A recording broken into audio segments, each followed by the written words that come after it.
जगन्नाथ मंदिर क्यों रह गई थी मूर्तियां अधूरी। पुरी के जगन्नाथ मंदिर में आज भी की जाती है अधूरी मूर्ति की पूजा। जानिए इसके पीछे का रहस्य। उड़ीसा के पुरी में स्थित जगन्नाथ मंदिर भारत के 4 पवित्र धामों में से एक है। हर साल आषाढ़ माह के शुक्ल पक्ष की द्वितीय तिथि को जगन्नाथ मंदिर से भव्य रथ यात्रा निकलती है।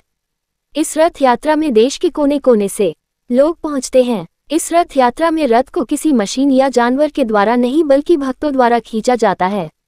जगन्नाथ मंदिर में श्री कृष्ण ही भगवान जगन्नाथ के रूप में विराजमान हैं।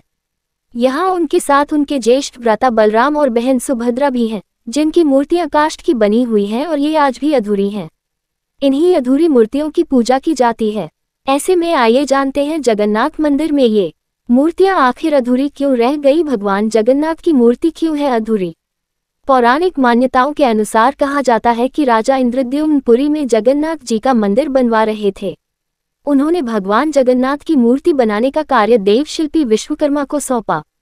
मूर्ति बनाने से पहले विश्वकर्मा जी ने राजा इंद्रद्युम्न के सामने शर्त रखी कि वे दरवाजा बंद करके मूर्ति बनाएंगे और जब तक मूर्तियां नहीं बन जाती तब तक अंदर कोई प्रवेश नहीं करेगा।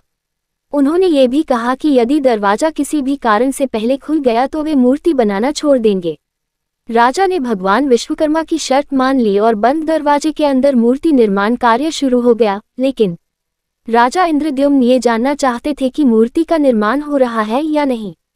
ये जानने के लिए राजा प्रतिदिन दरवाजे के बाहर खड़े होकर मूर्ति बनने की आवाज सुनते थे। एक दिन राजा को अंदर से कोई आवाज सुनाई नहीं दी तो उनको लगा कि विश्वकर्मा काम छोड़कर चले गए हैं। इसके बाद राजा ने दरवाजा खोल दिया।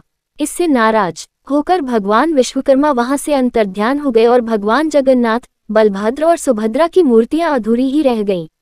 उसी दिन से आज तक मूर्तियां इसी रूप में यहाँ विराजमान हैं और आज भी इसी रूप में उनकी पूजा होती है।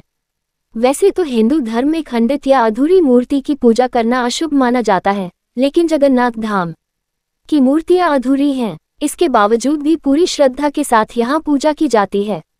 मान्यता है कि तीनों देवों के प्रति आस्था और विश्वास ही भक्तों की सभी मनोकामनाएं पूरी करती हैं।